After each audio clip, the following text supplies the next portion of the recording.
roses, clematis, macaws, and three water lilies in that small pond there. There are more, but these are the only ones visible. There are about five, actually.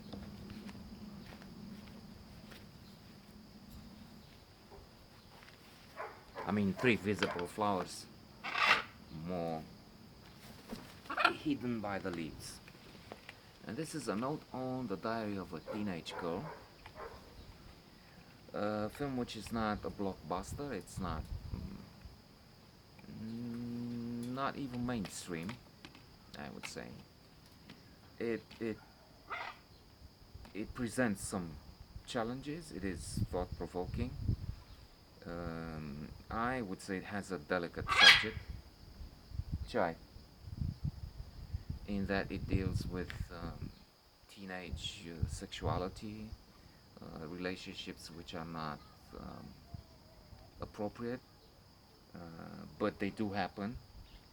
So, on one hand, I, for one, am uneasy, and there is a feeling of embarrassment when watching something like this, which I sometimes avoid. Uh, why should I look at some movie which is not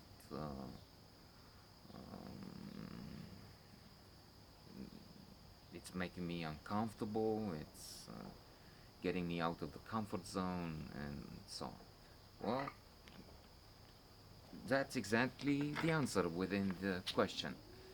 Uh, Reading through positive psychology, psychology classics, I've learned that uh, we need to get out of the comfort zone often, and referring to one classic in particular, Flow by Mihaly Csikszentmihalyi. Peak experience is not flow, the state wherein you're in the zone, maximum happiness, right? It doesn't take place when you're relaxed, when you're not challenged, when you're not on a couch. He studied thoroughly the matter, and others after him. And indeed, it is proven now that, for instance, a surgeon would be at a top level of intensity and flow uh, during an operation, a difficult operation.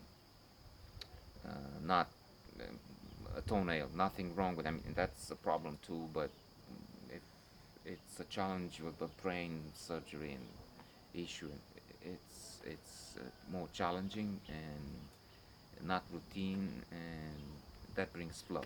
And he's in that state not when he's sitting reading a newspaper at home, watching TV. Watching TV is actually uh, not recommended. It's suggested that we avoid uh, watching the news, and because they're all negative and they present a view of the world which becomes reality. We come with a feeling after watching the night news that everything is bloodshed, explosions, Trump, and the like. Watching a film like this can be a challenge. So we have Tamina. We have this story, as I said, challenging, thought-provoking, in the sense that these are things that happen and we have to learn about them somehow. Um, Eventually, what to do. This teenage girl is attracted, thinks she's fallen in love with her mother's lover, and what's worse, these things happen early. I will not say from one point on what happens. Uh, Even if it's not a plot where it's who done it, I mean, and you don't reveal everything by saying Tom killed Harry. I mean, that's the point of watching the movie if you know that. Here, you watch the movie for the psychological insight, um, for dialogue. Dialogue is interesting for the dynamics between mother and daughter, mother and lover, and daughter and the same lover. It's a weird, as I said, unethical, unprofessional, on anything, on unusual and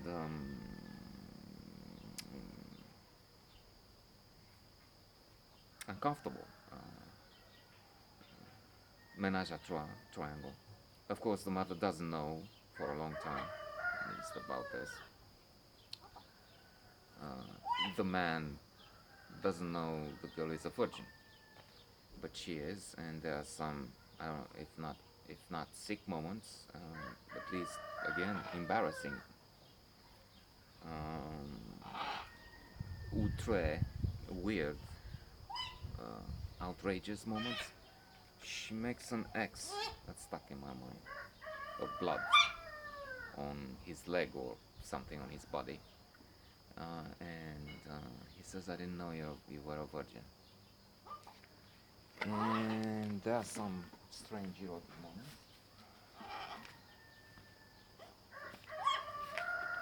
Considering she's a teenager, but then keeping it in proportion, Lolita deals with such a challenging, strange subject as the sexuality of a teenager and the attraction of an adult male for her. But that's true, that's a masterpiece. Nabokov has this book on number 6, Modern Library Best 100 Novels list, whereas this is an interesting film, but it will not make the best 1000 New York Times list, I guess.